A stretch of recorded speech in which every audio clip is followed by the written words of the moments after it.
It's about leadership in Africa. Um, and until Africans demand the sort of leadership they need to fix their problems, we will have the continuous issues you suggest. Long before becoming the head of a major political party, Alexander B. Cummings was making history in the corporate world as the first Liberian to run a major section of Coca-Cola, a Fortune 500 company. First, I can tell you about him is he has a big heart.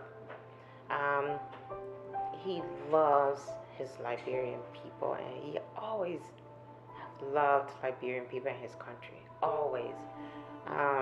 He's a giving person. Um, he likes to give people the benefit of the doubt.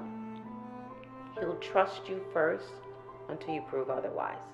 I ran the Coke business in Nigeria. I was business unit president for about half of Africa. And then for almost 7 years, I ran an entire Africa group for the Coca-Cola company. Born in 1956 at the Old Government Hospital in Monrovia, Alex, the third of 4 children and the only son, he would attend elementary school at Demonstration and high school at the College of West Africa. Alex and myself, we became friends in 1971. That's about 45 years ago. We met in the 10th grade and we just became fast friends. I love music. If people want to know, I actually like to dance. It surprises people that I do. And actually, I think I'm a pretty good dancer, by the way. He's a good dancer. Yes. But so am I. Don't let nobody stop you from having yourself a ball. I remember there was a song that was called Mr. Big Stuff. Who do you think you are, Mr. Big Stuff? And that was a song that he used to like a lot. Alex probably started to dance, and notice even today when he likes a record, he sings it. You know, when he's singing it, he's dancing it.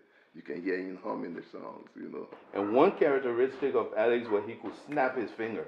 I mean, he would snap his finger while he's dancing. You could hear it all over the place. I have a great sense of humor. Again, that's not always obvious, but I like to have fun. When he lets his hair down, he loves jokes. He's a dry sense of humor, but it's funny to him, which is okay. But yeah, I mean, he's just like everybody else. He loves to dance. He loves being around people and entertaining and letting his hair down. So, yeah. As a child growing up in Liberia, I had a few memorable moments. I always enjoyed playing football. Again, as I said, it's not something I played very well, but I played with a lot of enthusiasm, and so I'm still a big fan of football. By 1980, Wake up. Go get the moolah. Wake up.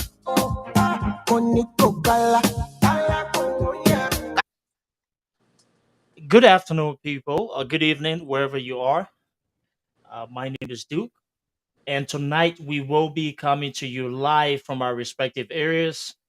Meanwhile, this is another episode of Unapologetic. We will be with you shortly.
All right.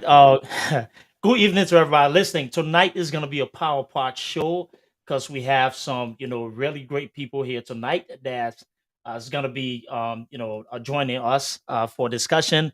Let me say welcome to my folks in Liberia. Yes, we're airing, and so If you're in Monrovia and you're hearing this podcast tonight, I want to say thank you for following as well. It's been long coming, and we said we're appreciative of all of those people on the back end who've actually done the best in helping us to reach this point. So look, we've got a lot on our deck tonight to discuss. Starting off with the Cummings trial. Meanwhile, before we kick this thing off, I'd like to revert to Monrovia and see how best I can get my correspondence from there. In the meantime, in the interim, I think what we're going to do here is we're just going to start with just going back to how we got here in terms of the Cummings political trial, along with some individuals from the oppositions who we believe are collaborating or serving as agent with the government. But before we kick off, it's always good to go back to how we got here. But before I delve into that, I want you to watch this video.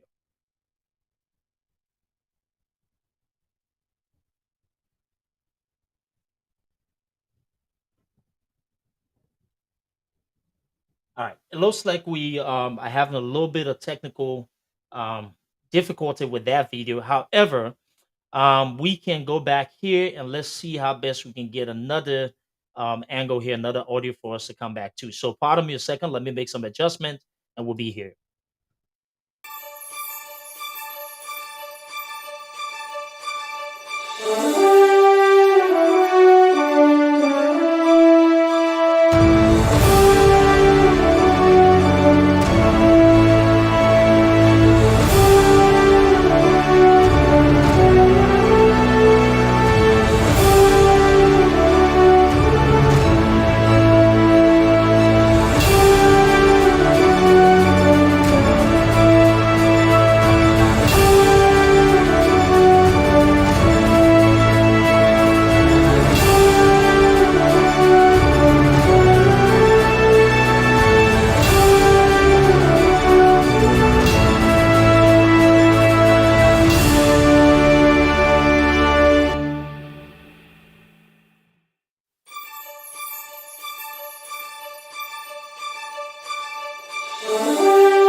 So many of us have called it the story of Judas, a betrayal from the onset. A story happening in Liberia. For a long time, we've heard this thing from faraway place, be it through literature, be it through biblical teachings. But there's a joke going around now wherein Liberia is now the go-to destination when it comes to, betrayal, friendship, and everything as we know. Tonight, I'm going to go ahead and bring a group of panelists as we delve into this a little further. So let's start with a little bit of introduction.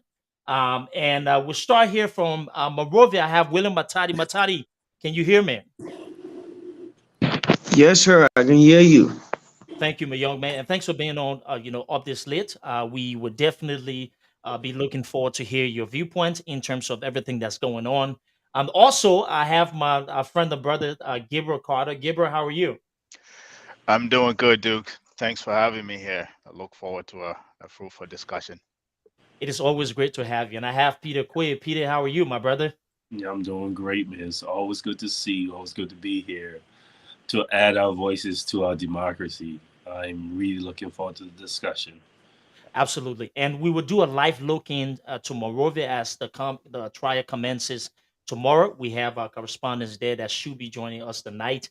And so hopefully I can get with him. But gentlemen, let's kick this off. And I will basically start this here with this particular clip that we all discussed earlier.